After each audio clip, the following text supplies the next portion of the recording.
Hello fellas, welcome to this series. Untuk sesi kali ini kita akan bahas soal-soal yang berkaitan dengan stokiometri. Untuk soal yang pertama, kita diminta untuk menghitung berapakah volume dari CO2 saat keadaan STP. Di sini kita sudah diberikan suatu persamaan reaksi, jadi antara natrium karbonat Na2CO3 dengan HCl menghasilkan NaCl dan juga H2O dan juga CO2. Nah, tahap pertama yang harus dikerjakan ketika bertemu dengan soal seperti ini yaitu menghitung mol dari Na2CO3. Jadi mol dari Na2CO3 bisa kita hitung dengan membagi masanya 5,3 gram, bisa kita bagi dengan MR-nya yaitu 106 gram per mol, sama dengan 5 kali 10 pangkat min 2 mol. Setelah kita mendapatkan mol dari Na2CO3, kita bisa menggunakan persamaan reaksi untuk menentukan berapakah mol dari CO2. Jika kita perhatikan bahwasanya koefisien reaksi dari Na2CO3 itu nilainya 1 dan CO2 pun juga nilainya 1, sehingga kesimpulannya mol dari CO2 itu sama dengan mol dari Na2CO3 yaitu 5 kali 10 pangkat min 2 mol. Tahap ketiga untuk menentukan volume CO2 saat STP, maka 5 kali 10 pangkat min 2 mol CO2 dikalikan dengan volume STP yaitu 22,4 liter per mol, sehingga di akhir hasilnya adalah 1,12 liter, sehingga jawabannya adalah yang E. Next, kita lanjut ke soal yang kedua. Oke, di kas kedua ini kita tidak diberikan suatu reaksi, tapi kita diberikan suatu penjelasan bahwasanya gas asetilena itu diperoleh dari reaksi antara kalsium karbida dan air. Kita sudah diberikan data nomor massa yaitu Ar untuk atom hidrogen, karbon, oksigen, dan juga kalsium. Yang diminta di soal adalah berapakah massa gas asetilena yang terbentuk atau diperoleh ketika terdapat 0,5 mol kalsium karbida. Nah, untuk mengerjakan soal seperti ini, maka tahap pertama yang harus kita lakukan adalah menulis persamaan reaksi antara kalsium karbida. Jadi kalsium karbida itu rumusnya adalah CaC2 dengan air yaitu H2O membentuk asetilena ya C2H2 ya, karena dia termasuk golongan alkuna, dan CaOH 2 kali atau kalsium hidroksida. Nah, kalau reaksinya belum setara, kita setarakan dulu ya. Di soal ini kita kekurangan 1 molekul H2O, jadi kita tambahkan koefisien 2 di H2O, dan reaksinya juga sudah setara. Nah, tahap selanjutnya ketika kita sudah menuliskan persamaan reaksi dan menyetarakannya, kita tinggal menghitung mol dari asetilena yang terbentuk. Jadi berdasarkan persamaan reaksi, bahwasanya mol dari C2H2 itu sama dengan mol dari kalsium karbida, karena secara persamaan reaksi koefisiennya bernilai sama yaitu 1, sehingga mol dari asetilena yaitu 0,5 mol. Dan tahap yang ketiga, kita tinggal mengkonversi saja bahwasanya massa dari C2H2 atau asetilena itu artinya 0,5 mol dikali dengan MR dari C2H2 yaitu nilainya adalah 26 gram per mol, sehingga di akhir kita mendapatkan hasil bahwa masanya adalah 13 gram ya, sehingga jawabannya adalah yang A, seperti itu. Jadi secara keseluruhan, kalau tidak ada reaksi di soal, tuliskan persamaan reaksi dulu, kemudian setarakan, baru kemudian menghitung molnya, disesuaikan dengan koefisiennya, baru kita konversi ke massa. Next, soal berikutnya, soal ketiga. Kita diberikan suatu hidrokarbon ya, hidrokarbon dengan rumus CXHY. Kita tidak tahu apa itu CXHY. Tapi di sana kita diberikan data volumenya sekitar 20 mili. Dia direaksikan dengan 50 ml gas oksigen. Dan dari reaksi pembakaran hidrokarbon tersebut dihasilkan 40 mili gas CO2 dan sejumlah H2O. Nah, pertanyaannya, apakah CXHY ini? Jadi kita diminta untuk mencari tahu CXHY ini apa sebenarnya. Nah, cara pertama yang bisa kita lakukan adalah kita tuliskan dulu reaksi dari pembakaran hidrokarbon tersebut. Jadi CXHY dibakar menghasilkan CO2 dan H2O seperti ini. Kemudian kita diberikan data bahwa volumenya untuk CXHY itu 20 mili, oksigen itu 50 mili, dan CO2 itu 40 mili. Nah, dengan data perbandingan volume ini, kita sebenarnya bisa menentukan koefisien dari suatu reaksi pembakaran hidrokarbon. Nah, kita tinggal membagi aja nih volumenya 20 mili, 50 dan 50 mili dengan bilangan yang sama, yaitu kita bagi dengan 10 aja. Sehingga di akhir kita mendapatkan perbandingan 2:5:4. Nah, angka-angka ini bisa kita gunakan sebagai koefisien untuk reaksi pertama. Jadi kita tinggal seperti ini, kutip. Jadi ini sebagai tahap keduanya ya. Jadi kita tinggal menulis angka seperti ini dan seperti ini. Nah, jika kita perhatikan ini sebagai tahap berikutnya ya. Sebagai tahap berikutnya adalah kita lihat bahwasannya terdapat 4 atom C di sebelah kanan. Sedangkan di sebelah kiri kita punya 2X atom C. Maka supaya sama-sama dengan 4, berapakah nilai X yang sesuai? Ya, betul. Nilai X yang sesuai itu adalah 2. Jadi kita tuliskan kembali ya reaksi ini.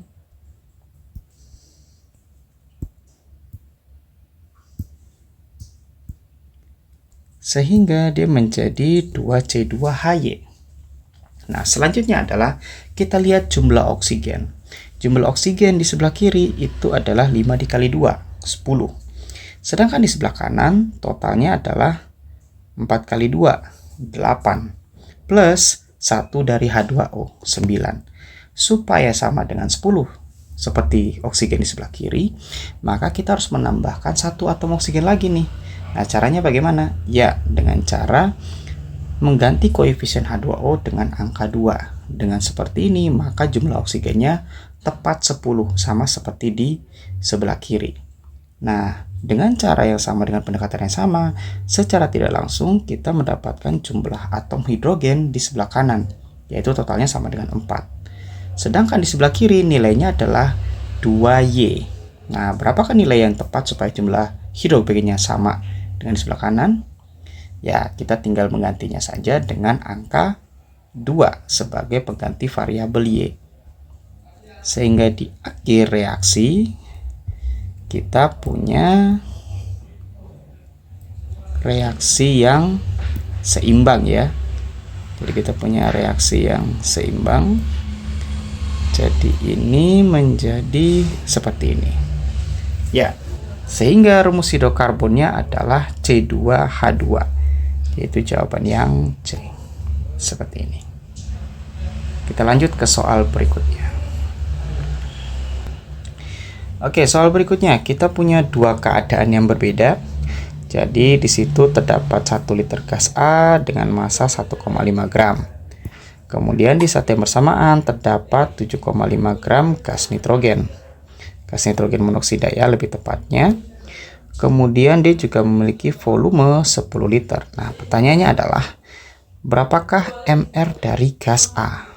Nah, itu yang menjadi pertanyaan di soal seperti ini. Sebelum kita lanjut, ada sedikit koreksi ya. Jadi nitrogen monoksida itu MR-nya bukan 60, tapi 30 ya. Karena nitrogen itu 14, oksigen itu oksigen itu 16, nitrogen itu 14. Jadi totalnya harusnya 30 ya. Bukan 60 seperti itu. Karena nitrogen monoksida itu memiliki rumus NO, seperti itu. Nah, untuk mengerjakan soal seperti ini, maka langkah pertama yang harus dilakukan adalah kita tinggal melakukan perbandingan. Jadi perbandingannya artinya mol gas A, gas tersebut ya, berbanding dengan volume gas A tersebut sebanding dengan mol dari gas NO dibagi dengan volume gas NO. Seperti itu.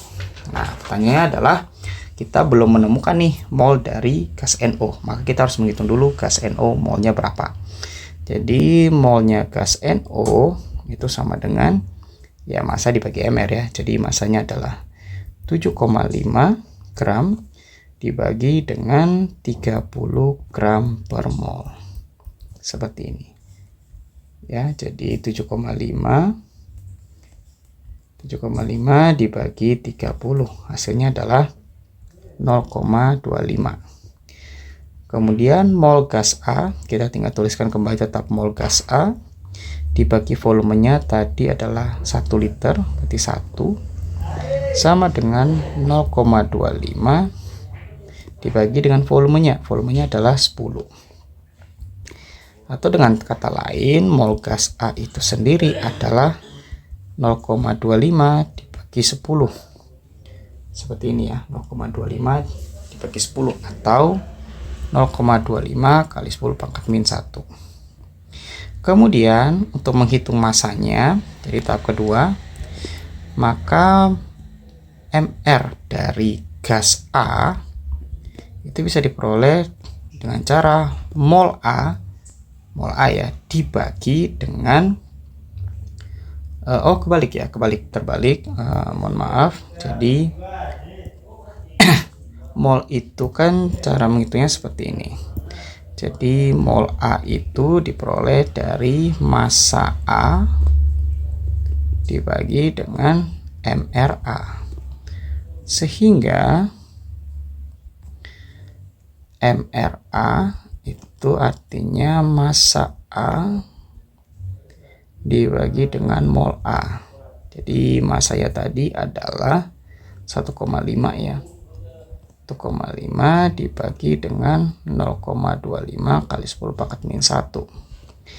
Hasilnya adalah 60 gram per mol. Sehingga jawaban yang tepat adalah yang E. Seperti itu. Oke, kita lanjut ke soal berikutnya. Oke, jadi di sini kita punya suatu senyawa hidrat ya, sebanyak 43 gram, jadi namanya senyawa hidrat kalsium sulfat NH2O yang dipanaskan sehingga di akhir kita memiliki kalsium sulfat dengan massa 34 gram. Pertanyaannya adalah berapakah nilai N? Seperti itu. Nah, untuk mengerjakan soal seperti ini tahapnya sama, yaitu yang pertama kita tuliskan dulu persamaan reaksinya ya. Jadi CaSO4 NH2O itu dipanaskan sehingga CaSO4 itu terbentuk dan NH2O seperti ini. Jadi di sini di awal kita punya 43, CaSO4-nya 34. Maka kita bisa menentukan nih massa NH2O-nya itu berapa. Jadi massa dari NH2O kita tinggal mengurangkan massa CaSO4 NH2O dengan massa CaSO4. Jadi tinggal 43 dikurangi 34. Hasilnya adalah 9 gram. Seperti ini. Kemudian tahap yang kedua, untuk menentukan nilai N kita bisa menggunakan perbandingan. Jadi massa CaSO4 NH2O dibandingkan dengan mR CaSO4 NH2O sama dengan massa dari NH2O dibagi dengan mR NH2O. Jadi massanya adalah 43 dibagi dengan mR dari CaSO4 NH2O. Jadi Untuk CaSO4 aja itu dia 134 ditambah 18N. Jadi MR-nya H2O itu 18 karena ada variabel jadinya 18N sama dengan 9 dibagi dengan 18N. Kita lakukan kali silang seperti ini sehingga kita dapatkan hasilnya adalah 774N sama dengan 1224 ditambah 162N. Kita kumpulkan suku-suku sejenis sehingga 774N dikurang 162N sama dengan 1224. Sehingga hasilnya adalah 612N sama dengan 1224. Sehingga N itu adalah 1224 dibagi 612 sama dengan 2. Sehingga nilai N yang sesuai adalah B. Sekian untuk hari ini untuk pembahasan soal tentang stokiometri. Sampai jumpa di series berikutnya. Jangan lupa like dan juga komen. Siapa tahu kalian ada soal yang ingin kita bahas bersama. See you!